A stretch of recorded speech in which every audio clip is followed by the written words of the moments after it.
Hey guys, welcome to Poxega. How you doing you all? In this video we are going to see part 3 of What If Ash and Cynthia Were Couple. And please do check out story named Lost Friendships by Darkness 65. And make sure to leave a like, share and subscribe. Let's get into the video. Lucario and Garchomp had been flying for about half an hour before Lucario finally spoke up. We are getting close. Now would be a good time to go over the plan. Garchomp nodded and begun looking around the forest with hopes of spotting Ash. When we find him I will need you to land a safe distance away. I will go try to calm him down and get him back to camp, though it may not be that easy. The moment I am gone I will need you to head back the way we came. Your maiden H. Mistress are looking for us and our master, and if they find us they could get hurt. When you find them, get them back to camp and wake Faith up. Tell her it is an emergency and to be ready, explained Lucario. Garchomp nodded his head, acknowledging he understood the plan, and continued to search for Ash. Suddenly an explosion went in the forest, drawing their attention. Over there, ready? Asked Lucario. Garchomp nodded and begun to descend until he landed in the forest. Lucario immediately jumped off Garchomp back and looked in the direction where the explosion occurred. Garchomp begun getting ready to once again take off until Lucario spoke up. Garchomp. The large dragon immediately turned and looked at his friend, seeing worry in his eyes. If I fail, find him, and save him, said Lucario. Brief and simple words, but Garchomp understood. He walked up to Lucario, placed his right claw on Lucario's shoulder and nodded. He then turned around and took off into the sky to complete the tasks his friend had set for him. Lucario looked towards the direction Ash was in and closed his eyes. He needed to conceal his aura as much as possible so he could get close to Ash and try to calm him down. After a few seconds he reopened his eyes and quickly jumped up to a tree and begun jumping from tree to tree towards Ash's direction. Ingrates! Ash yelled as he punched a tree until nothing but twigs were left. He could feel his anger building up more and more with each passing second. He hated them to no end for it. He wanted to make them feel real pain. He would make them feel real pain and no one would stand in his way. Suddenly he stopped and begun looking around. He could feel someone's energy close by. He quickly honed in on the energy signature and hurled an aura sphere towards it. The sphere exploded, but Ash still felt the energy emanating from the intruder. I know you are here, stop being a coward and face me. Ash yelled out. Almost immediately a large blue sphere came out from the trees, headed straight towards Ash. The sphere exploded mere inches in front of Ash and caused dust to fly up and cover him. Is that the best you can do? Ash yelled out. He turned around quickly when he felt the same energy behind him. Instinctively he blocked the many punches and kicks that were thrown at him before the mysterious figure jumped backwards, separating itself from Ash. Seconds later the dust cloud dispersed and revealed Lucario standing across from Ash with a bright blue staff in his hands. Lucario looked at Ash and felt all the emotions that his master had tried to suppress for many years radiating from him. This was not his master, not at the moment. You must stop this now, clear your head and let me help you, stated Lucario. I don't know who you are or what you want, but you will not stop me. Then I have no choice. I made a promise and I will hold to it, said Lucario as he assumed a battle stance.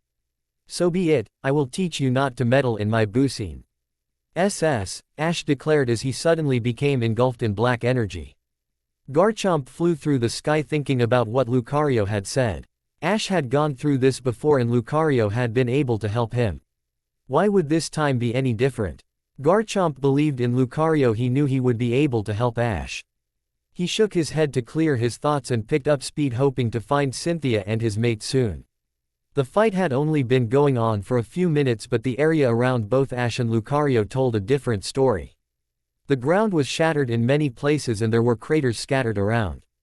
The forest had nor fared any better. All around them lay charred and broken trees. Yet none of this seemed to faze either of them. You are a skilled fighter, you would do well to join me, Ash called out. I already have a master and I made a promise to him to stop you, Lucario responded. Then you will fail, Ash stated as he rushed towards Lucario. Garchomp kept trying to find any sign of Cynthia and her Garchomp, but was unsuccessful until he suddenly heard a roar not far off from where he was and rushed to see if it was them. Suddenly he heard another roar, but it sounded different. He looked around until he saw something down in the forest. He saw his mate and her mistress, but they were in trouble. A pair of Tyranitar had them trapped, and Cynthia's Garchomp looked exhausted and injured, and her mistress was unconscious. Garchomp quickly dived down towards the ground and landed in front of them, making the ground shake, and then looked at both Tyranitar and unleashed a ferocious roar. Both Tyranitar roared as loud as they could but could not measure up to Garchomp's roar. Both Tyranitar then sent Dragon Claw attacks toward Garchomp. When he saw this, he immediately reacted and brought up the fins on his arms to block the attacks. As soon as both attacks hit, Garchomp pushed one of the Tyranitar off and fired a Dragon Pulse towards it, and then quickly hit the other with a Brick Break attack, sending them both tumbling backwards. Both Tyranitar got up and begun charging Hyper Beam attacks. Garchomp responded by giving a loud roar and became engulfed in purple energy. He then rushed towards both Tyranitar, who were now ready to fire their attack. The twin Hyper Beam attacks hit Garchomp but did not slow him down in the slightest. Suddenly Garchomp collided with both Pokémon, making a big explosion. The dust cleared and Garchomp could be seen looking down at both Tyranitar, and after a few seconds he walked back to his mate, leaving both Pokémon on the ground unconscious. Garchomp began looking over his mate to find out if she was okay and then asked her what happened. According to Cynthia's Garchomp, while they were looking for him and Lucario, they stopped to talk. A break when suddenly the two Tyranitar had attacked without warning. Her mistress was knocked unconscious and she tried to protect her and hold the Tyranitar back. Eventually they overwhelmed her and became injured. Garchomp listened to her whole story, and when it was over he walked over to Cynthia and placed her on his back. "Go inside, you Pokeball, and get some rest. It'll take you two back to sea Amp and we can help you there," Garchomp declared. Cynthia's Garchomp nodded and walked over to her Pokeball on Cynthia's waist, but before pressing the button she asked, "Is Ash okay?" Garchomp looked at her with worried eyes and responded, "I don't know. You could have joined me, but instead you chose to fight. I will give you one final chance to give up. I advise you to take it," Ash stated. Lucario was struggling to stand on his own. His whole body ached and he did not know how much longer he could continue. All the training he went through, all the pain he endured, had it all been a waste? Lucario then looked at Ash, noticing he was faring better than him but had not walked away unscathed. No, he made a promise to his master and he would die before breaking it. "I will never give up," yelled Lucario as his aura flared around his body and he regained his battle stance. Ash looked at the jackal standing across from him and declared, "Such a waste of power, you had so much potential. Oot, if you will not surrender then you will die." Ash dashed towards Lucario and threw a punch towards his head, which the jackal narrowly dodged. Lucario countered by kicking Ash on his left side and followed up inches to the midsection.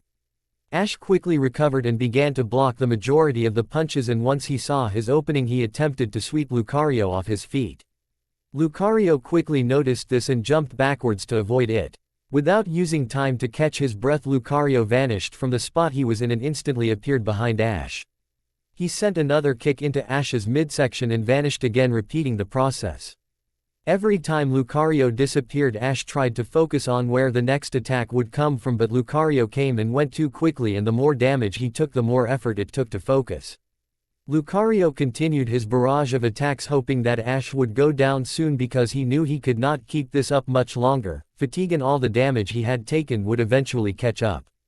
Then from out of nowhere Lucario felt it. He appeared yet again, hoping to take Ash by surprise, but immediately felt an immense pain on the side of his body, and that small window was all Ash needed. He turned and punched Lucario on the side of his head and then proceeded to knee him in the stomach. He followed by launching an uppercut onto Lucario's jaw and sent him flying backwards into one of the few trees left standing. Lucario desperately struggled to stand up, but it was to no avail. He collapsed and was now sitting against the tree, clutching his side. Ash took a few seconds to recover from the attacks he had just endured and then turned his head to see the jackal sitting at the base of the tree. Slowly he walked over to him and before reaching him he said, "It's over." Ash then ruthlessly grabbed the jackal by the neck and lifted him up, pining him against the tree. Lucario heard Ash's footsteps draw closer and closer by the second until he stopped and heard, "It's over." He then felt Ash's hand wrap around his neck and felt himself being lifted and shoved against the tree. but despite all that he had only one thought going through his head. He had failed his master, he had failed his friend. Last words before I end you life, Ash ordered coldly. Lucario could only think of one thing he wished to say at this moment. He opened his eyes and looked into Ash's before he said, Master, I know you can hear me and I am sorry, but I have failed you. Thank you for saving me, it was an honor to be by your side. As soon as he finished he let tears flow out of his eyes and quickly closed them as he awaited death. He waited and waited but it did not come. He opened his eyes and looked down at Ash, seeing him struggling. His aura was flaring wildly, but then He noticed it was starting to become a bright blue again, and suddenly the hand around his neck released him, making him fall to the ground. He righted himself and looked over to see Ash kneeling on the ground with his head down and arms to his side and a bright blue aura illuminating his body. Ash then lifted his head slightly and looked at Lucario before saying, You did not fail, you saved me, thank you my friend. Ash then collapsed on the floor and became unconscious. Garchomp had arrived at camp with Cynthia on his back and was now in the process of waking someone up. He was looking around, hoping to find her quickly, and after a few seconds finally spotted her. Garchomp walked over and shook her awake. Faith, wake up, I need your help, Garchomp pleaded. A beautiful Gardevoir stood up and looked over at Garchomp. She had light blue coloring in place of where the green usually was on one of her species and spoke with a gentle motherly voice. What's wrong? What happened? She asked. Garchomp led her to Cynthia and then grabbed her Garchomp's Pokeball and released his mate. They were attacked and injured, can you help them? Asked Garchomp. Yes of course, but you better go tell RM. Aster his mate is here, he will want to help, she stated. At the mention of Ash, Garchomp became visibly worried once again. Lucario and Ash had not returned yet and he was beginning to fear the worst. This did not go unnoticed by Gardevoir as she walked over to Garchomp and asked, What's wrong? She then looked over to the spot where Ash usually slept, and when she saw no one there she turned to Garchomp. Where is our master and where is Luca? She asked alarmingly. Garchomp bowed his head and responded. Ash lost control again and headed deep into the forest. Luca and I found him, but Luca told me to go back and find Ash's mate and mine. He said he would try to bring Ash back here and told me to tell you to be ready. Gardevoir quickly became worried. She had seen this happen once and it was disastrous, but she knew all she could do was wait and hope for the best. I am going to go find them and I'll bring them back, Garchomp stated. Gardevoir nodded and then looked at Garchomp and said, Please bring them back safe. Garchomp nodded and took off into the sky as fast as he could. Gardevoir then walked over to Cynthia and her Garchomp to begin looking over their injuries. Minutes later, Garchomp was beginning to arrive at the place where he had dropped off Lucario until he noticed that not far away the forest looked destroyed. Trees were split, broke, and shattered. The ground was filled with cracks and craters, but there was no sign of Ash or Lucario. He descended and landed in the middle of the destroyed part of the forest. He looked around until he finally saw something near the trees that were still standing. He hurried over and looked at the ground to see Ash and Lucario laying there unconscious. Garchomp quickly took action and leaned down and picked up Ash, putting him on his back. He then saw Lucario and did the same, adjusting him on his back. Garchomp quickly adjusted himself and gently took off into the sky. Cynthia had woken up to see someone tending to her. Shish. He saw a combination of white and blue and then realized that the person treating her was a Gardevoir. Where am I? Cynthia asked groggily. You were at our camp. Garchomp brought you here after he found you too, Gardevoir answered. Is my Garchomp okay? She questioned. Yes, she's right over there resting, but will make a quick recovery, Gardevoir stated. Cynthia sat up, noticing she was back at Ash's camp and saw Garchomp laying down over by the campfire. Wait, where's Ash? We were looking for him and then we were attacked, Cynthia stated.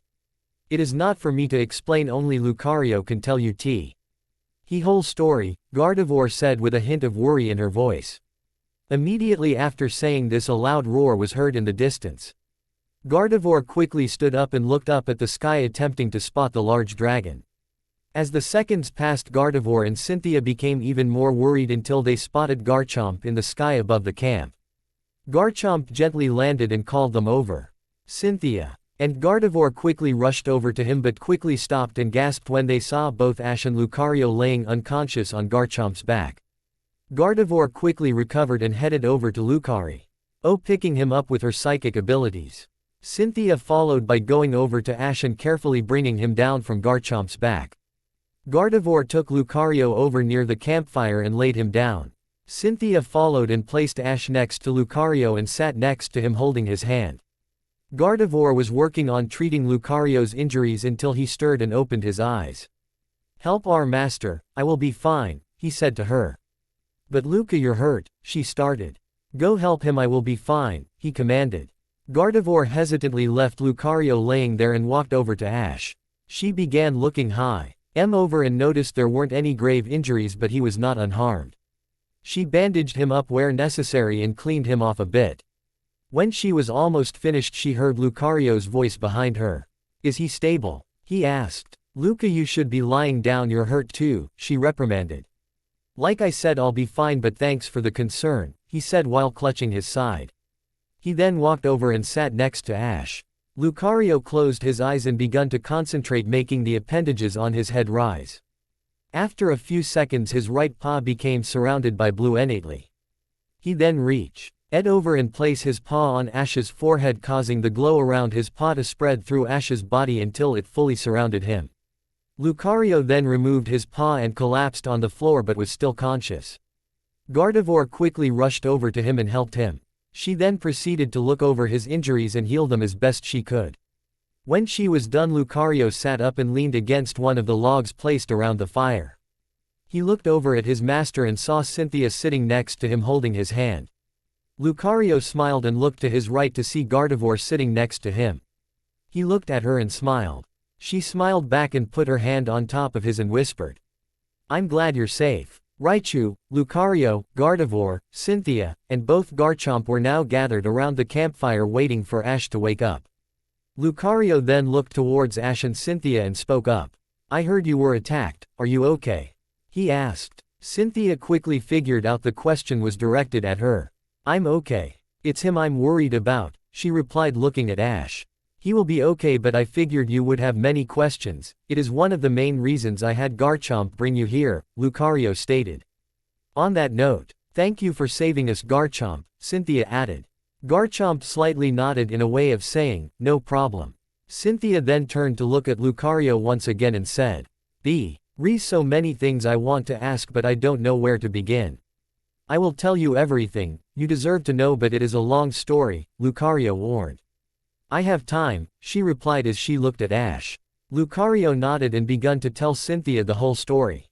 Note: this next segment will be mostly told through Lucario's paw. He will be narrating the whole story to Cynthia. It had been a week since he had departed from his old life. He had left everything behind but the clothes on his back and the Pokémon he had taken with him. He didn't know what he would do. He was just a boy who felt lost without a home. Lost in this vast world. But in a way I like to think that everything that happened was fate, and in a way it was, because had he not been lost I would not be here today. I was a young Riolu back then. Only 2 days old, so therefore I was very curious about the world around me. I remember my mother, she was a kind and honorable Lucario. I remember hearing her every day while I was still in that egg telling me about the many wonders of the world. It was then that I hatched, and when I emerged she looked at me with a mixed expression. I saw love in her eyes, but I also saw worry. Of course I did not know that at the time, and all I saw was the person who had taken care of me. I did not know why, but my mother kept me a secret from as many people as she could, but it is impossible to hide forever. 2 days after hatching I wandered off hoping to see more of the majestic world I had been told of. Then it had all happened so quickly. I was grabbed and brought back to the place where we all resided. My mother had been looking for me and saw me being dragged away. She looked at the other Lucario with anger and commanded, "Let go of my son." The other Lucario only glared at her and stated, "I must take him to the elders, you know this." The Lucario then told to others to restrain her while he took me away. I could see my mother struggle as I cried out for her to no avail. I was taken into a cave where the elders resided and was placed in front of them. The 3 older Lucario looked at me with emotions that back then I did not recognize, but now I know they had looked at me with anger, worry, and fear. "Who does this child belong to?" the 3 bellowed. "He is my son," said a voice coming from the mouth of the cave. I turned around to see my mother running towards me. When she reached me, she took me into her arms and hugged me tightly. "Why did you not bring this to our attention?" asked the first elder. "Because I know what you would do," she yelled. "You know what we must do. You know why it is necessary." The second one reprimanded. "You can't, I won't let you," she cried. "I am sorry, Solana, but it will be done, with or without your approval," the third one declared. My mother was now crying a river of tears and hugging me even tighter. She looked down at me and then said, "Please let me have at least one more day with him." The three elders looked at Aya. See each other before they nodded, and the first one spoke. "You may have the rest of today and tonight, but it will happen tomorrow. A guard will escort you wherever you go to assure he does not escape." My mother cried even more before she turned and begun walking out of the cave with me still in her arms and a guard following close behind. Back then I had no idea what they had meant, but today I know very well why they had looked at me the way they did and why they wanted to take me from my mother. You see, there are many Pokemon in this world that even to this day have a warped way of thinking. You can see I am not an ordinary Lucario, and many Pokemon see this as a sign of something wicked. Many people think that all Pokemon are peaceful and do not have the same flaws humans do. But the truth is we are not different at all. We have the same flaws as well, and one of those happens to be prejudice. Many Pokemon believe that one such as me with a different physical appearance than the rest is an incarnation of evil. They believe Arceus made us look different as a way to identify the ones who strayed from the path he chose for us and instead chose a path of evil. Many deal differently with this. Some exile the Pokemon. Some just resent it for the rest of its life. But me, I was sentenced to death and was given a name to reflect what they called the sins of my heart, a name that to this day very few people know. I was only one day away from losing my life and I did not know it. My mother had spent the rest of the day with me trying to make me as comfortable as possible, but could see sadness in her and couldn't help but feel the same. Toward the end of the day we got to our home and my mother sat me down and said, "My son, you are my pride and joy. There is nothing in this world that would make me happier than seeing you grow into the great person you will one day become. We will get through this, trust me." She then walked behind the guard that had followed us all day, and while he was distracted she knocked him unconscious. She then held out her paw toward me and I took it without hesitation. We ran toward the forest as fast as we could, but before entering it I looked back at the place I had been born in but felt nothing. I then turned and began running with my mother right next to me. We had been running all night and I was tired and hungry. My mother noticed this and stopped to give me time to recuperate, but it was short-lived. In a moment's notice she took me into her arms and begun running. I asked her what was going on and she simply looked down at me and responded, "The bad people are here and they want to take you from me." I was scared now. I did not want to lose my mother. She kept running as fast as she could, but in the end we reached a small clearing and they surrounded us. They had finally caught up and were now looking at us with anger in their eyes. My mother stood in front of me protectively and yelled, "You will not take him, you will have to go over my dead body first." The 5 Lucario glared at her until one spat out, "You would give you life for this thing?" "With pleasure," she stated before she rushed towards the group of Lucario. In mere moments the scene around me changed. There were no 5 Lucario fighting my mother and I could do nothing to help her. At first my mother's determination to protect me was enough for her to hold her own against the other 5, but slowly her strength and stamina began to dwindle and the other Lucario were gaining the upper hand. Then suddenly my mother was sent flying towards me and landed next to where I was hiding. I was worried and ran to see if she was okay. I looked at her and saw the fatigue that plagued her body and I then looked into my mother's eyes and saw a sea of oceans, and I realized what was going through her mind. We wouldn't make it out of this. The other 5 Lucario begun to approach us, ready to attack at a moment's notice. I stood up and walked in front of my mother, spreading my arms sideways. "This is my mother and you will not harm her. I will protect her with my life," I declared. One of the Lucario snarled and readied an aura sphere in his right paw. I closed my eyes and waited for the attack, but none ever came. I slowly opened my eyes and saw a small yellow rodent in front of me with cheeks sparking. Then from behind me I heard a single word. "Thunderbolt." I then saw the Pikachu fire a bolt of lightning that split and hit all 5 Lucario, making the back up. I quickly turned and saw a human standing behind my mother and me glaring at the other 5 Lucario. My mother slowly began to stand up and looked at the human before she nodded her head in appreciation. She then ran over and joined Pikachu's side. I looked on as my mother fought with renewed vigor next to that Pikachu until eventually they began to get overwhelmed once again. One of the Lucario grabbed Pikachu and beat him relentlessly before throwing him toward the human. And without hesitation they converged on my mother and fiercely attacked her until I saw her collapse on the ground, now only an inch from death. I begun crying and attempted to run out to her, but the human held me back. The other Lucario picked up my mother and held her up before one spoke. "Human, this is not your fight. Give us the child and you may walk away. Interfere any longer and we will not have any choice but to eliminate you all. You will not take him and you will not harm her. I will stop you," the human declared. "So be it, you have made your choice," the Lucario said as he walked up to my mother and fired a point-blank aura sphere at her, sending her flying toward a tree.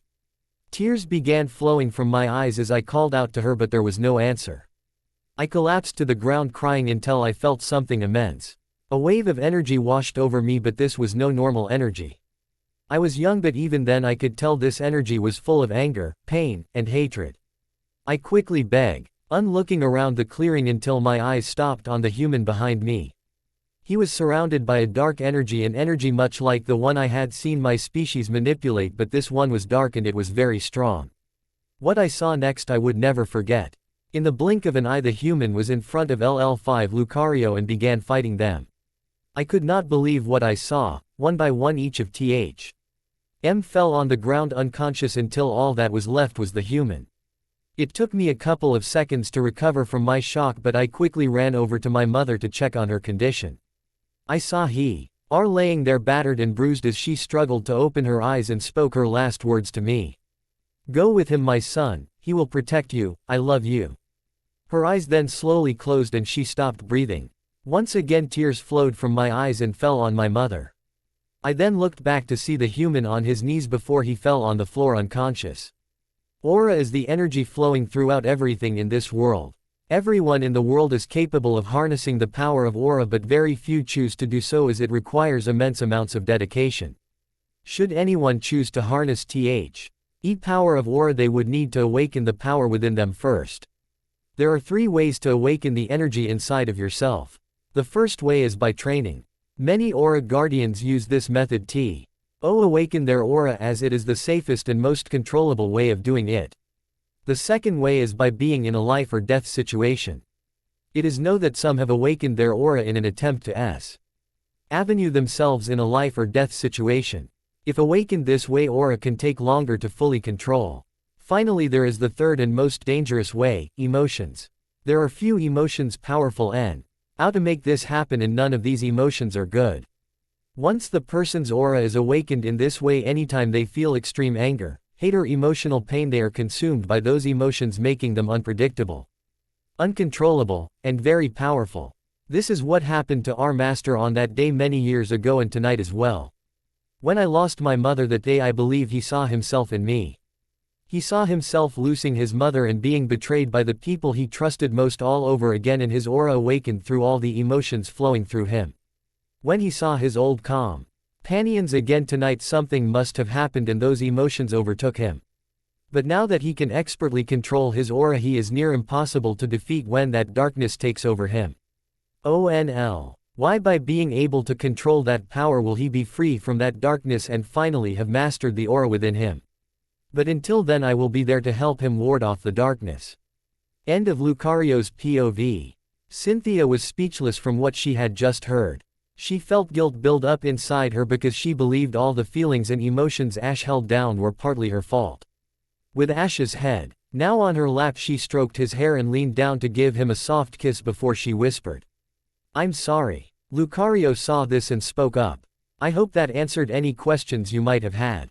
Cynthia nodded and then resumed stroking Ash's hair. All Pokémon that had listened to the story were now returning to the spot where they regularly slept, knowing their master would be okay tonight.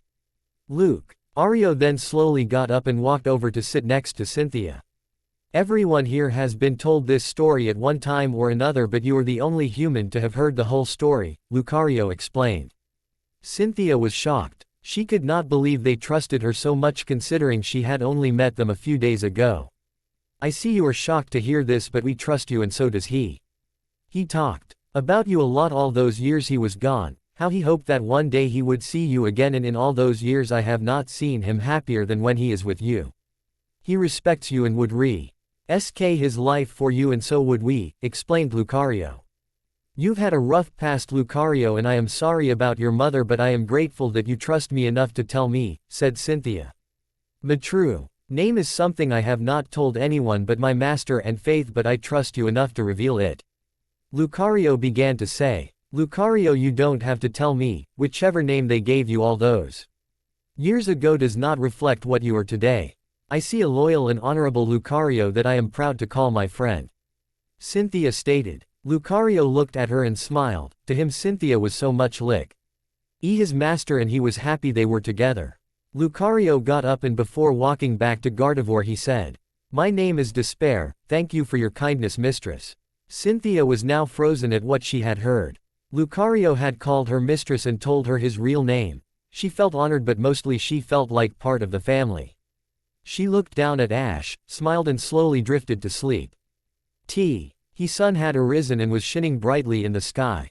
Cynthia woke up to see Ash's Pokémon partaking in their daily routines. Carefully she got up as to not wake Ash up and went over to the pond to wash her face. She looked around to see if she could find her Garchomp when suddenly she heard a beeping in one of her pockets. Preliminary match. Red Satoshi vs. Oliver Stone. Arena number 5. Starting in 10 minutes. Cynthia quickly realized this was the reminder she had set so she would be in time to see Ash battle today. But Ash was in no condition to battle, and she knew if he didn't show up he would be disqualified. She had to do something, she had to get the match postponed. She frantically began looking for her Garchomp and saw her on the other side of the clearing. Quickly she ran over to her and pleaded. Garchomp, I need you to get me to the arenas fast, can you take me? Her Garchomp popped down to let her climb on. As soon as Cynthia was on they immediately took off towards the arenas in hopes of getting there before Ash match started. 5 minutes later. Come on, where is it, where is it? Cynthia said to herself as she attempted to find Charles Goodshow's office. After an other minute of searching she found the name she was looking for stamped on a door and quickly rushed in without knocking. Charles Goodshow was looking out of the large window in his office when he suddenly heard the door burst open. He turned around and saw the beautiful blonde champion of Sinnoh standing there. Cynthia, what are you doing here? He asked. Cynthia wasted no time and responded. I need you to postpone the match, please. Single quote. Whoa, slow down, you want me to do what? Goodshow questioned. Cynthia realized that if she didn't explain herself she was not going to get anywhere. One of the trainers cannot make it to this match, you need to postpone it at least until tomorrow, she explained. Cynthia, you know I cannot do that even if I wanted to, Goodshow stated. Charles, this is Red Satoshi we're talking about, he's a top competitor, Cynthia added. And what happened to young Ash Ketchum? Goodshow questioned. Cynthia immediately went into shock, the news well maybe even longer than she had. Tons of questions began to fill her head until she spoke up again. How did you know? Cynthia asked with shock. Scott and I have known for some time but decided to keep quiet about it, Goodshow replied. Cynthia turned her head to see a man in a Hawaiian shirt and khaki shorts sitting on the couch to the right. I'm actually the one that sent Ash the invitation to come, added Scott. Still shocked at the revelation that both men knew of Ash's identity, she slowly tried to gather her words. Okay, so you both know how important this is to him. He's in no shape to battle, so won't you postpone the match, she begged. Why? He looked just fine to me, Scott said as he looked out onto the field from Goodshow's office. Cynthia ran over and looked down to see her boyfriend standing across from his opponent, confident as ever. That man never ceases to amaze me, she said to herself as she saw Ash pulling out a Pokeball. The sun was shining brightly and the sky was clear. He laid there for a few more seconds listening to the sounds of his Pokémon interacting with each other. His body felt tired and weak and all he wanted was to remain the way he was until he suddenly saw a Garchomp flying above him with a blonde woman on its back. He quickly sat up and saw his friend Lucario in front of him. It seems you have recovered well, master, how are you feeling?" asked Lucario. "I am feeling well, but I guess I have you and Faith to thank for that," Ash responded. "Thanks are unnecessary, Master, you would have done the same for us," Lucario stated. Ash smiled and looked in the direction Cynthia had taken off in. "I assume Cynthia spent the night here considering I just saw her heading towards the stadiums," Ash explained. "Yes, it appeared the mistress was quite intent on postponing the match. You have scheduled in a few minutes," replied Lucario. "Well then I suppose I better hurry if I plan on staying in the tournament," said Ash calmly. "Way ahead of you, Master," stated Lucario as he handed Ash 3 Pokeballs. Ash took the 3 spheres and clipped them onto his belt before he heard Lucario say, "I hope they are to your liking, Master. Don't worry, my friend, I trust your judgment. I better get going. I will be back after my match. I wish to speak to you then," said Ash. "Of course, Master, I will be here waiting," Lucario responded. Ash smiled and let out a loud whistle and, after a few seconds, Garchomp arrived with Raichu on his back. "Hey buddy," said Ash as Raichu climbed onto his shoulder and rubbed his cheek against Ash's. "How are you feeling, Ash?" asked Garchomp. Quote, "I am okay, my friend, but it seems I need to get somewhere fast. Do you think you could help me?" Ash asked. "Of course, I was wondering when you would ask," replied Garchomp. Garchomp kneeled down and Shish quickly jumped onto his back and landed standing up. "Okay Garchomp, let's go, take us to the stadiums." Garchomp roared loudly, bent his legs and pushed off the ground with great force as he sped off towards the stadiums. 3 minutes later, Ash was in the empty trainer's locker room waiting for the match to start. He sat on a bench looking at the floor deep in thought. Raichu quickly noticed his and walked over to him before asking, "Are you alright, Ash?" "Yeah, I'm okay buddy, just got a lot on my mind," Ash answered. "You're thinking about what happened last night, aren't you?" Raichu questioned. Ash let out a deep sigh and responded, "I lost control again. All I remember is that yesterday I was with Cynthia and then they showed up. I saw them and could feel my anger start to grow and I needed to get away. I almost hurt her because of it.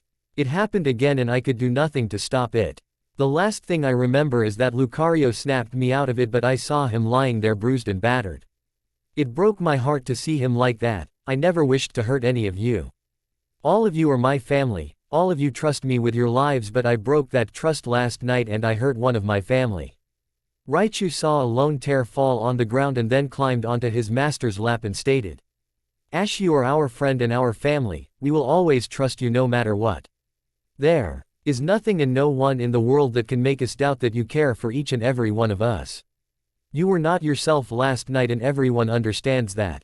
Luca risked himself last night, Beck. He cares for you and trusts you more than anyone else. He knew what could have happened to him last night, but he never looked back because just like you would risk your life for us, we would risk ours for you." Ash looked at Raichu and smiled. He scratched the back of Raichu's ears and said, "I don't deserve you guys, but I'm glad I have all of you." Ash kept scratching Raichu behind his ears and under his chin for a few more seconds before the intercom sounded. "Trainers, the match is about to begin, please make your way over to the battlefield." "Well then let's get going buddy," Ash stated as he let Raichu on his shoulder. Ash walked out of the room and headed down the tunnel that led to the battlefield. He got to the end of the tunnel and walked out onto the battlefield, taking his spot in the trainer's box. The crowd cheered wildly for the competitors as they awaited the referee to start the match. Finally, after a few moments, the referee raised both his flags and yelled out, "This will be a 3-on-3 battle between Gabriel Dunn and Red Satoshi. First trainer to defeat all of his opponent's Pokémon shall win and advance to the next round.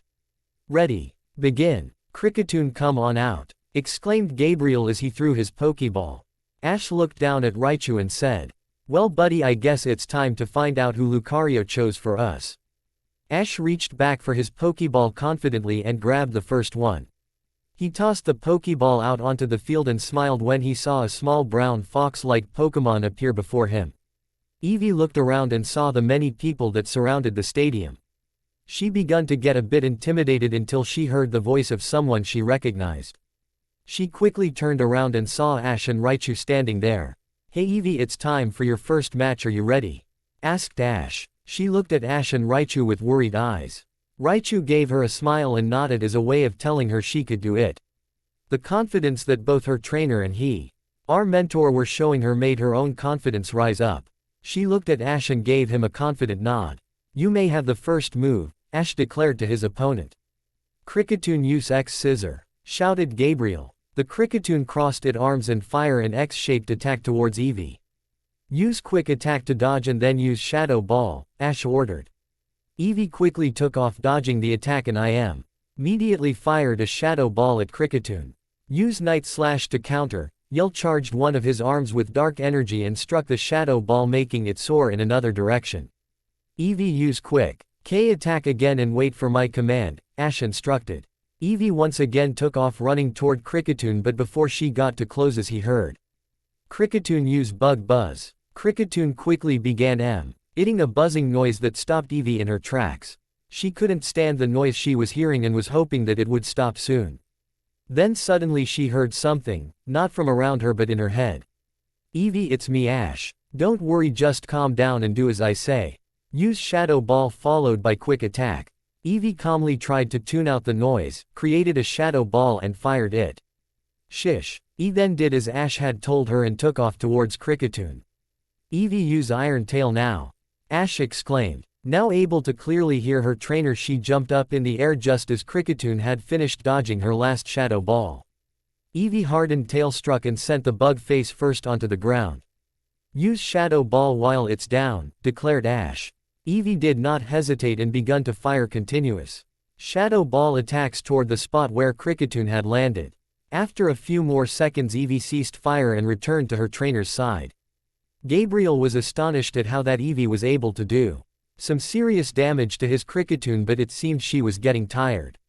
"I have to defeat one of his Pokémon," Gabriel muttered to himself. "All right, Cricketoon, we have to win this. Use Perish Song," Gabriel commanded. Cricketoon was hesitant but quickly began to emit a joyless and sour tune. Ash scowled at the trainer across from him. He now had a limited time before Eevee would faint. Eevee used Trump Card followed by Shadow Ball. Ash yelled. Eevee materialized a group of red cards around her and fired them towards Cricketoon followed by a shadow ball. "Cricketoon protect," ordered Gabriel. Cricketoon crossed his arms and formed a green barrier around himself. Eevee's attacks collided with the barrier but did not penetrate it. Ash knew what this guy's plan was. He was trying to stall until Eevee fainted, but he was going to do everything in his power to prevent that, and he had a plan. "Eevee use Trump Card again," instructed Ash. Without hesitation, Eevee charged up and fired her attack. And once again Cricketoon protected itself. "Okay Eevee, ready, use quick attack," Ash exclaimed. "Protect one more time," Gabriel ordered. Eevee ran towards Cricketoon until she heard her next command. "Dig." Eevee stopped and dug into the ground, disappearing from sight. Cricketoon dropped his barrier and begun looking around for any sign of where Eevee would emerge. "Now, use Bite," Ash yelled. Eevee emerged directly behind Cricketoon and bit down fiercely onto the cricket Pokémon, making it screech loudly. "Throw it up in the air," Ash commanded. Eevee swung her head and flung the Cricketoon into the air. "Finish it." "Use Trump Card," Ash ordered. "Cricketoon, try to dodge it please," Gabriel pleaded. Gabriel could not believe how fast the small Pokémon had been able to overcome his Cricketoon. But he knew that if Cricketoon endured this next attack, he would be the first to defeat one of Red's Pokémon. Eevee could feel her energy fading. She summoned everything she had left and fired her attack. The attack connected and caused a small explosion. A second later, Cricketoon fell and impacted on the ground. Eevee could only watch as her opponent laid there unconscious. She could barely stand and was thoroughly exhausted. Cricketoon is unable to battle. Eevee wins. "Green trainer, please send out your next Pokémon," yelled the referee. Eevee felt joy inside her body but was too exhausted to celebrate. She looked back at Ash and saw him smile and nod at her. She had made her friend proud, and that's all that mattered to her. She collapsed and became unconscious. The referee quickly noticed this and yelled out, "Eevee is unable to battle. Red trainer, please send out your next Pokémon." Suddenly a bright red beam came out of Ash's waist and a Heracross materialized on the field. The Heracross walked over to Eevee and picked her up. He then walked back to Ash and set her down next to him. Raichu quickly went over and begun to look over Eevee. "Thank you, Heracross, are you ready?" Ash asked. Heracross nodded and walked back onto the field assuming his battle stance. Gabriel returned his Cricketune and withdrew another Pokeball. Gabriel was still confident that he could win this battle. He drew back his arm and threw the Pokeball onto the field. "Golem, destroy that bug," he yelled. Ash looked at the Golem across the field and quickly come up with a strategy. He then looked at Heracross and stated, "Be careful Heracross, we don't know what this Golem is capable of." Heracross looked back and nodded to his trainer. "Okay Heracross, Mega Horn," Ash declared. "Golem, use rollout," yelled Gabriel. Golem retracted his arms, legs and head into his body and begun rapidly rolling towards the incoming Heracross. The two Pokémon collided and were held at a standstill in the middle of the field. "Perfect. Now Heracross, throw it up in the air," Ash ordered. Heracross snapped his head upwards and sent the large rock Pokémon flying up in the air. Surprised that it was now a airborne Golem began to flail his arms and legs in panic. "Good, now Heracross, Mega Horn once more," Ash yelled out. Heracross rapidly flew towards Golem with a glowing horn and struck him in the chest, sending him up a bit higher. "Now Brick Break, bring him back down," Ash stated. Heracross flew high until he was above Golem and with one deadly blow to the head he sent him plummeting down to the ground. The large rock Pokémon impacted harshly on the ground, causing a cloud of dust to rise. Heracross flew down and landed in front of Ash, waiting to see his opponent's condition. On the other side of the field, a single voice could be heard yelling out, "Come on Golem, get up, we can win this, get up and keep fighting." The cloud of dust dispersed and Golem could be seen bruised, battered and panting. "Good, now Golem, use Stone Edge," shouted Gabriel. Golem materialized rocks that rotated around him and then fired them at Heracross. "Fly through them with Mega Horn," Ash said calmly. Heracross lifted off the ground and charged his opponent's attack with his Mega Horn. Heracross PSSED through the attack unharmed and continued with his attack. "Brick Break now," Gabriel commanded. "Heracross counter," shouted Ash. Golem raised his hand and brought it down right where Heracross would be, but suddenly his attack was stopped by another. Heracross was now standing in front of Golem with his left hand at a stalemate with Golem's Brick Break.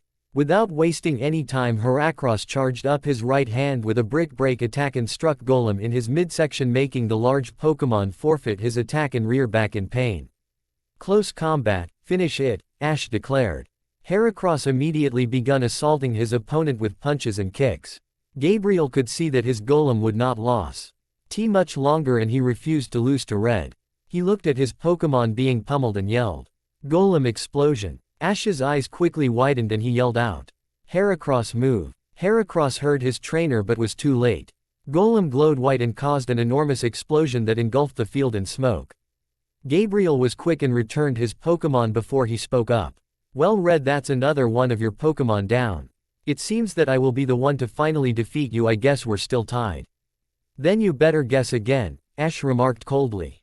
The cloud of smoke was beginning to fade away, and on the other side of the field Gabriel saw something that left him speechless. Standing there was Heracross, singed and with scratches across his body, still ready to fight. "How?" Gabriel asked, surprised. "Do you really believe I didn't train my Pokémon to fight people like you? You sacrifice your Pokémon to get an easy win. You are a disgrace as a trainer." Ash responded, "How dare you call me a disgrace?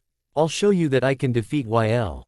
Gabriel took his final Pokeball and angrily tossed it out onto the field. From the Pokeball emerged a purple Pokémon. The Pokémon had bright red eyes and a devilish smile. "Gar!" it yelled out. Ash looked at his opponent's Pokémon and slightly shook his head. He brought up Heracross' Pokeball and returned the large beetle-like Pokémon after thanking him. He knew what his opponent was planning, but no matter what, he had already won this match. Ash reached for his final Pokeball and threw it onto the field. Out of the Pokeball a beautiful white Pokémon with ice crystals adorning her body emerged. It hovered in mid-air as it looked at its fellow ghost type across the field. "Frostlass, let's finish this fast, sheer cold," Ash commanded. Frostlass immediately raised up both her arms and begun forming an enormous ball of ice. "Gengar, quick, hit it with Shadow Ball," Gabriel shouted impatiently. Gengar fired 3 quick Shadow Balls towards Frostle. Asin awaited the results, but what happened next shocked both trainer and Pokémon. Blow them away with ominous wind, Ash said calmly. While still forming the sheer cold attack, Frostlass summoned a strong dark wind powerful enough to blow away the 3 shadow balls. Once they were no longer a threat, Ash uttered a single word to Frostlass. Fire! Frostlass flung the huge ice sphere at Gengar without delay and awaited the results. Quick Destiny Bond! Yelled Gabriel. But Gengar was frozen in place. He saw the sphere that was going to hit him and stood wide-eyed. The large attack impacted Kazi. An explosion so big it covered the field and half of the crowd. An eerie silence is all that was left as everyone awaited the inevitable results. The cloud of dust slowly faded away, and on one side, a large crater could be seen, and on the other a floating Pokémon in front of its trainer. With the dust finally gone, Gengar could be seen laying unconscious in the middle of the crater. The referee wasted no time in announcing the match results. Gengar is unable to battle. The winner of this match is Red Satoshi. The crowd erupted in cheers as they heard the referee's announcement. Down on the field, Ash was congratulating his Frostlass on a job well done. Good job, girl. Now I know that wasn't your full power, but next time just tone it down a bit. We almost destroyed the field, Ash stated. Frostlass smiled while rubbing the back of her head in embarrassment. Ash thanked her one last time before returning her and calling out to his opponent. Your Pokémon deserve better than that, sacrificing them to achieve victory is disgraceful. The ends never justify the means. With that said, Ash turned around and headed into the tunnel out of the stadium with Raichu and a now conscious Eevee at his side. As soon as he was outside, he saw a crowd of reporters ready to swarm him. He heard them asking questions left and right without pausing to let him answer. Ash let out a large whistle calling hi. Garchomp, and within seconds the large dragon had landed next to him and let off a loud roar that quieted everyone. Sorry, but at this moment I am not taking any questions. I have something very important that requires my immediate attention, but I will answer your question some other time, thank you, explained Ash. He then returned Eevee to her Pokeball and let Raichu onto his shoulder as he climbed atop Garchomp. Take us back to camp, buddy, Ash said to Garchomp. Garchomp took off into the air and headed towards the forest. Spectacular match, but then again I would expect no less from him, stated Goodshow. Yes, it takes me back to when he competed in the Battle Frontier, Scott added. Yes, he has become quite exceptional, but I think I shall take my leave, Cynthia said. Very well, tell Ash I send my regards, said Goodshow. Same here, tell him I will see him soon, said Scott. Is it that obvious? Asked Cynthia. Quite obvious, Cynthia, but in my opinion you could not have picked someone better, responded Goodshow. Agreed, Scott stated. Cynthia blushed and walked out of the office and begun heading out of the stadium. Back in Ash's camp, Garchomp landed and let Ash off his back and headed toward a group of Ash's Pokémon after Ash thanked him. Ash quickly spotted Faith and walked over to her. Hello Faith, how are you? Asked Ash. I am well, Master, I hope you are feeling better, she replied. Yes, thank to you and Lucario, Ash stated. No need for thanks, Master, you would have done the same for us, Faith responded. Ash smiled, took out his 3 Pokeballs and handed them to Faith. They did very well. Could you please look them over? Ash requested. Of course, Master, I will take care of them, she answered. One more thing, Faith, Ash added. Yes, Master, Faith said. Where is Luca? I wish to speak to him. Ash questioned. Faith looked towards the forest with sad eyes and said. He headed into the forest earlier today. He said he was going back to where you and him were last night. He seemed very distraught, so I told him to be careful and be back as soon as he could. Thank you, Faith, I'll bring him back, don't worry, Ash told her. Ash told Raichu to stay at camp and look out for everyone, and then headed into the forest to find Lucario. Ash had picked up Lucario's aura signature a few minutes ago and begun following it to where Lucario would be. He walked through the forest until he could see a clearing coming up. Ash walked out of the tree line and saw Lucario standing in the middle of a wrecked field. He took one look around the destroyed clearing and begun to walk over to his friend. I thought you would be waiting for me back at camp, Ash stated as he approached Lucario. Lucario turned his head to look at Ash and then turned it back. Apologies, Master, I had a lot on my mind and I needed to be alone, Lucario responded. No need to apologize, my friend, I understand, Ash said. Lucario looked down at the ground deep in thought. remembering every second from the previous night. Ash saw this and walked over next to his friend, placing a hand on his shoulder. "What has you so troubled?" Ash asked, even though he already knew the answer. Lucario let out a sigh and begun looking around the clearing before he responded. "For years you've taken care of me, taken care of all of us. Everything we needed you did your best to give us and never asked for anything in return. One day you came to me and asked me for a favor. I made a promise to you that day, a promise that I was unable to keep last night. I failed you, Master. After everything you've done for me, I was unable to keep the promise I made." Ash looked at Lucario and felt guilt inside himself for putting his friend in this situation. "Lucario, you were wrong. You did not fail me. You could never fail me," Ash stated. Lucario looked at Ash confused but continued listening. "What happened last night was my fault. I was unable to control myself and as a result I hurt you. But you did not fail me. In the end you brought me back. You kept your promise and I am eternally grateful for that. Even if you had been unable to bring me back, I know you would have tried until your last breath. In the end, that is much more than I can ask for. In the past I was able to stop this, but last night I felt like it was just luck. What if next time I don't have such luck?" Lucario stated. As H looked at Lucario with concern and replied, "Unfortunately it is true, every time this happens it seems that I grow stronger, and the last thing I would ever want to happen is that if I ever lost control again only one of us would come out standing. Therefore I think it's finally time, Lucario. I think you're finally ready." Lucario looked at Ash with surprise etched on his face before he retorted. "Master, I'm not ready to go back yet. You've come a long way since that day, my friend. I am proud of you and all you've accomplished, but like me there is one thing holding back your full potential. It's time to confront your past and I am confident you will succeed, and I'll be with you every step of the way," Ash declared. Lucario looked pensive about the idea of going back to where it all started for him. He stood there pondering what his master had proposed. After thinking about it he looked at Ash and asked, "Very well, when do we leave?" Ash smiled and simply responded, "Right after our next match." Elsewhere, "Max, you did great out there, your Sceptile had improved tremendously," stated Brock. "He's right, Max, I can't believe how fast he has become," continued Misty. "There's no doubt you'll do great in this tournament, Max, as long as you don't get cocky," teased May and Dawn. "Thanks you guys, but let's remember that I still have one more preliminary match left and that there are a lot of powerful trainers still left," he responded. As he said this they passed one of the stadiums with a giant screen replaying a battle with a trainer using an Eevee and the other using a Cricketune. The match then skipped to a Heracross rapidly punching a Golem and then enduring a self-destruct attack, and finally it skipped to a Frostlass pummeling a Gengar with an enormous sheer cold attack. The group of 5 looked intently at the screen wondering whose Pokémon those were. Immediately the question was answered when the screen showed the image of a trainer they knew quite well.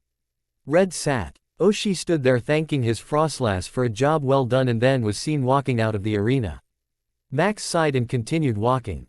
His friends and sister noticed and quickly caught up with him. They knew what had changed his mood so quickly and were trying to find a way to cheer him up. But Max was not the only one whose mood changed after seeing the video. "I can't believe everyone is worshipping that guy. It's getting on my nerves. If everyone really knew what he was really like they would immediately hate him," May said, frustrated. "May, don't start this again please, we know you hate him." "You didn't have to keep reminding us," reproached Misty. "Come on, you can't tell me you don't hate that jerk as well. He's disrespected us since the moment we got here. He even managed to turn Cynthia against us and you still like that guy," May scolded. "May, I never said I liked him, I'm just not akin to wallowing over it," Misty replied. "May, just let it go, there's nothing we can do about it, let's go get something to eat," Max stated, still a little glum. "You alright, Max?" Dawn asked. "Yay, just thinking," he responded. Cynthia approached the clearing atop her Garchomp and saw all of Ash's Pokémon around the clearing but did not spot Ash. Garchomp slowly descended into the clearing and gently landed. Cynthia jumped off Garchomp and thanked her for the ride. Cynthia's Garchomp nodded and headed off to find Ash's Garchomp. Cynthia looked around the clearing for Ash but did not see him. She then saw Raichu and Faith tending to Eevee and approached them. Hello Raichu, hello Faith, how are you? She asked. Evie quickly looked up and saw Cynthia. Without hesitation she ran towards her and jumped into her arms. I'm glad to see you too Evie, Cynthia said as Evie snuggled up to her. Hello mistress, how are you? Faith asked. I am fine, but I was wondering where Ash is. Our master went into the forest looking for Luca, hopefully they'll be back soon. Faith replied. Oh, is Luca okay? Cynthia asked. He'd tell me he is fine, but I can feel that he is worried about our master, about every one of us. But what truly worries me is that I don't believe he is worried about himself, explained Faith. Faith, I know I haven't known you or Lucario or many of you here for a long time. Even Ash is still somewhat of a mystery for me. I thought I knew him when we were both younger, but these past 6 years have truly changed him. I can't imagine what it was like, Cynthia begun, but Faith interrupted. I was not there all 6 years with him, but ever since we met I feel like there is no one else I can trust better than him. And from what I know about the rest of our family, they feel the same way. There were tough times, bad times and some horrible ones, but we came out of them with him at our side.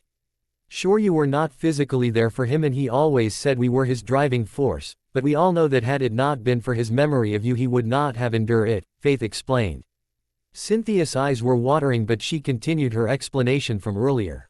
He is a great man and he cares for everyone just like Lucario does, so you see together they are truly unstoppable.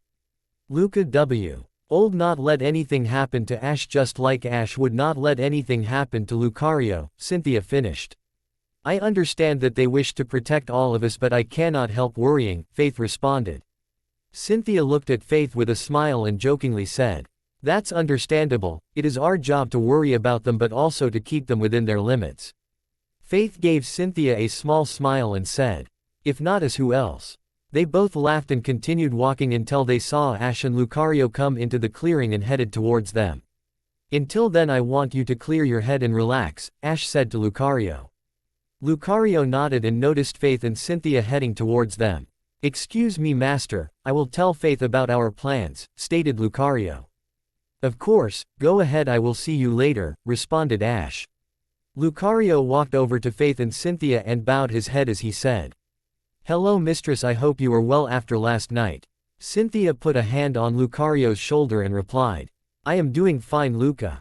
Thank you for asking. I assume you want to talk with Faith. If you need anything I will be with Ash. Lucario bowed his head one more time and walked off with Faith next to him. As Cynthia approached Ash she noticed that he and Raichu were talking, and as she got closer she heard him say to Raichu. After the next match, Cynthia decided to ask him about it later, and as she approached him she smiled and put Evie down before she wrapped Ash in a bone-crushing hug and whispered, you had me really worried. Ash looked down at her and saw the worry in her eyes. He then motioned for Raichu to go check on the other Pokemon. Raichu got Evie and took her along with him, explaining what was going on. Cynthia, come with me, Ash simply said as he led Cynthia to the edge of the pond in the clearing. The water was still and one's reflection could easily be seen in the pond. Both Cynthia and Ash stood by the edge looking at each other's reflections.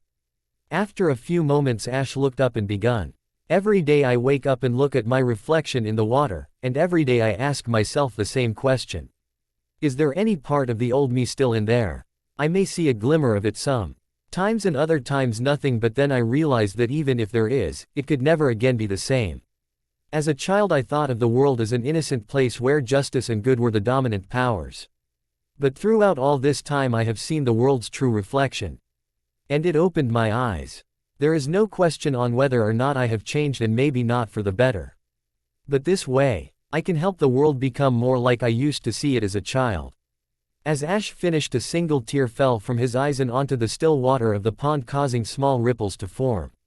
Cynthia looked at the man she loved with sad eyes. Her mind was filled with thoughts of how Ash had lost so much and even then put others ahead of himself. Cynthia wrapped her arms around his midsection and rested her head on his chest before replying. Don't you see it, Ash? There's more of the old you in there than you think. Even now that you've lost so much, you seek to help others before yourself. It is one of the major reasons I fell in love with you. Ash heard truth in her words and slightly smiled. Maybe he still had a bit of his old self inside. What would I do without you, Cynthia? For the last 6 years you were my major driving force. Had it not been for the memory of you, who knows where I would be now, Ash stated. Well, which do you prefer, the memory or the real thing? Cynthia asked, teasing but with lust in her eyes. Ash smirked and jokingly answered. Let me think about it. Cynthia pushed him off and with a smile said. You jerk, I'm going to get you. She then quickly she was. Abruptly stopped just a few inches from Ash. He looked at Cynthia and smiled while he said. Now come on. I was joking, besides you wouldn't hurt me, would you? Put down the barrier and we'll see what happens, she replied. Ash thought about it until Cynthia spoke up. I won't hurt you, I love you, remember? Okay, I'll put it down, just back up a bit, Ash demanded. Cynthia took a few steps back and waited. Ash gave her one last look before lowering the barrier. Cynthia looked at him and asked. Did you do it? Ash simply nodded and watched as Cynthia slowly walked over to him. Just before she got to him, her face lit up with a devilish smile and ran full speed towards him. You lied, was Ash could scream before he and Cynthia fell into the pond.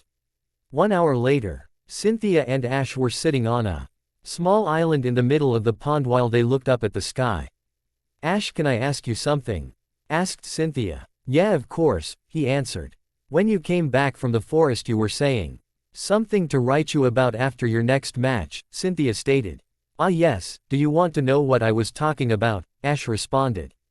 I'm just worried, I don't want you to leave again, Cynthia said. Cynthia, look at me. Don't worry, I would never leave you again, Ash stated as he pushed a strand of her away from her eyes. Cynthia smiled and sunk deeper into the embrace they were in. As for where I'm going after my next match, well, I don't think I should tell you, I think I should show you, Ash continued. Really? So where are we going? She asked. Patience, I'll tell you everything you need. Oh no, after the match, but for now come on, we have to get you back to your hotel, it's getting dark, Ash replied. But I want to stay here, Cynthia whined. Ash got up and offered Cynthia a hand. Ash, aren't you going to call one of your Pokemon to swim us to shore? Cynthia asked. Ash turned and looked at her straight in the eyes and held out his hand before asking. Do you trust me? Cynthia took his hand and was amazed at what happened next. With Ash holding her hand, they were walking mere inches above the water. Ash had formed a large bridge-like barrier from the island to the edge of the pond. After a minute of walking they made it to shore and Ash dissolved the barrier. See, we're fine, he reassured her. It's amazing what you can do with your aura, she complimented. Practice makes perfect, he simply answered. Ash, I was wondering if you could teach me, she asked shyly. Surprised, Ash turned to Cynthia and asked. You want to learn to control your aura? Yes, you see, yesterday Lou Cario told me everyone had the capability but not the dedication to do so. You've mastered the control of aura, so who better to teach me, she replied. Ash's face turned serious and he begun. I have not mastered the control over my aura. If I had, I wouldn't have lost control last night. Cynthia, controlling your aura takes enormous dedication and sometimes risks. Becoming an aura guardian means protecting anyone and everyone no matter what. Cynthia, this is a tremendous responsibility. Are you sure it's what you want? Cynthia thought hard about what Ash had just said, and after a few seconds she responded. Yes, I'm ready. Very well, then we will begin a week from now. Ash and Cynthia walked over to where Ash usually sleeps and laid down. A few minutes later Cynthia was snuggled up to Ash, while he slept soundly with his arm wrapped around her. Thanks for watching, guys. Hope you all are enjoyed this video. If you do, please leave a like, share and subscribe. Also don't forget to support author of this fanfic. So let's end this video here. Until then, see you in next video. Couldn't.